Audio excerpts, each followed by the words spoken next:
23 ہجری کو میں تو بہت شارٹ کر رہا ہوں تو پوری داستان ہے. عمر ایک شخص نہیں، عمر ایک امت ہے، امت.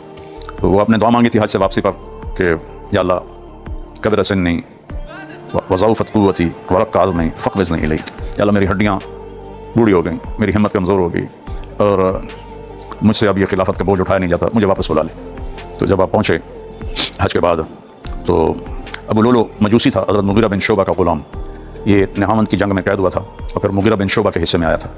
تو وہ آیا حضرت عمر کے پاس کہ یہ مغیرہ رضی اللہ عنہ مجھ سے زیادہ ٹیکس لیتا ہے. تو آپ نے ان کو بھی بلا لیا اور اس سے پوچھا تو کیا کام کرتا ہے؟ انہوں نے کہا میں لوہے کا کام کرتا ہوں، لکڑی کا کام کرتا ہوں، پتھر کا کام کرتا ہوں. ایک آدھ کوئی اور بتایا کہ تم تو بہت کاریگر آدمی ہو، تو یہ تو بالکل معمولی سے چند درہم ہیں، تو یہ زیادہ نہیں ہے، صحیح ہے. تو پھر آپ نے پوچھا تو چکی بنا لیتا؟ کہا بنا لیتا ہوں. کہ میرے لیے بھی ایک چکی بنا. کہنے لگا ایسی بناؤں گا کہ دنیا بھر اسے دیکھے گی. تو جب وہ چلا گیا تو آپ نے فرمایا کہ مجھے قتل کی دھمکی دے کے جا رہا ہے. تو صحابہ نے کہا پھر ہم اس کو پکڑ لیتے ہیں. کہا تو پھر مجھے شہادت کیسے ملے گی؟ تو 23 تاریخ کو 23 ذوالحج 26 ذوالحج 23 تو ہجری تھی. 26 ذوالحج آپ فجر کی نماز کے لیے آئے تو وہ ممبر کے پیچھے چھپا ہوا تھا اور خنجر دوری دھار کا تھا. جب آپ نے نماز شروع کی تو اس نے نکلتی ایک دم تیزی سے 6 وار کیے. ایک وار پیٹ میں لگا جیسے آنتیں پھٹ گئیں تو آپ گر پڑے. گرتے گرتے آپ نے کہا عبدالرحمن نماز پوری کراؤ، نماز پوری کراؤ. تو وہ جب بھاگا تو اس کے پیچھے صحابہ بھاگے تو اس نے راستے میں آنے والے دائیں بائیں والوں پر حملے کیے. ان میں 6 صحابہ اور شہید ہو گئے، 6 زخمی ہو گئے. پھر صحابہ نے اس کے اوپر سے چادر پھینکی. چادر میں جب وہ گر گیا تو اس نے اپنے اسی خنجر سے اپنی گردن کاٹ لی اور حرام کی موت مرا. اور ویسے ہی وہ کفر کے راستے پر تھا. پھر صحابہ نے اس کو مدینے کے باہر ایک جگہ جا کے پھینک دیا اور اس میں اس کی میت کو ڈال دیا. تو حکیم نے آپ کو دودھ پلایا تو آنتوں سے باہر نکل گیا. تو اس نے کہا عمر کا کام ختم ہو گیا.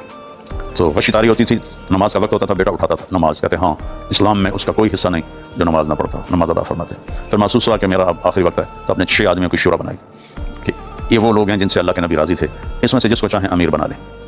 حضرت زبیر، حضرت طلحہ، حضرت سعد بن ابی وقاص، عبد الرحمن بن عوف، ابو عبیدہ بن جراح اور حضرت علی بن ابی طالب. تو ابو عبیدہ نہیں، حضرت سعید بن زید اور حضرت علی بن ابی طالب. ابو عبیدہ تو شہید ہو چکے تھے. ان میں سے اگر 3 ایک طرف ہوں، 3 ایک طرف، اگر 4 ایک طرف ہوں، 2 ایک طرف ہوں، تو جس طرف 4 ہوں اس کو امیر بنا دیا جائے. 3 ایک طرف ہوں، 3 ایک طرف ہوں، تو جس طرف عبد الرحمن بن عوف ہو اسے امیر بنا دیا جائے. یہ آپ نے اپنی طرف سے ارشاد فرمایا. اور کسی کی بھی امارت پر جب متفق ہو جائیں اس کے بعد اگر کوئی شور کرے تو اس کی گردن اڑا دینا.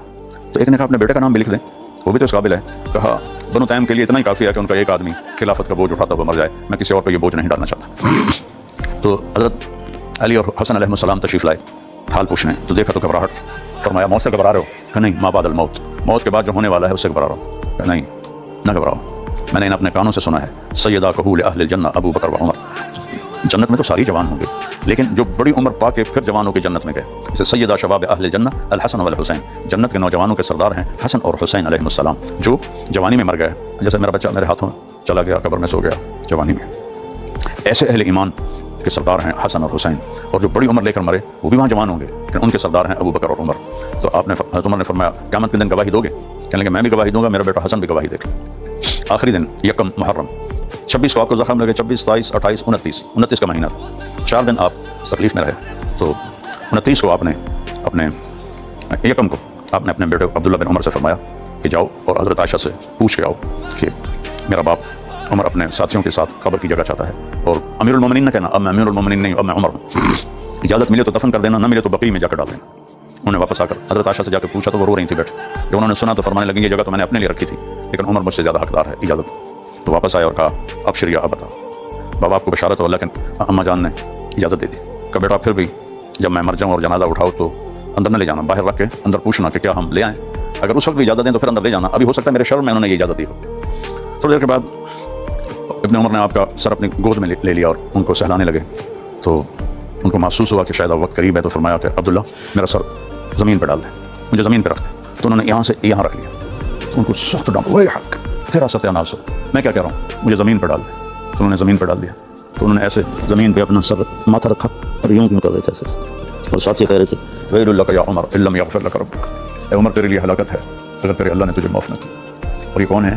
میرے نبی نے فرمایا وزیرای فی الارض ابو بکر و عمر ووزیرای فی السماء جبریل و میکائیل. میرے 2 وزیر دنیا میں ہیں ابو بکر اور عمر، اور میرے 2 وزیر آخرت میں ہیں جبریل و میکائیل. اور ایک دفعہ مسجد میں داخل ہوئے، آپ ادھر ابو بکر تھے ادھر عمر تھے، سامنے صحابہ تھے. فرمایا ہمیں دیکھ رہے ہو کہ جی ہاں، کہ قیامت کے دن بھی میں ایسے ہی اٹھایا جاؤں گا کہ میرے سیدھے ہاتھ پہ ابو بکر ہوگا اور میرے الٹے ہاتھ پہ عمر ہوگا.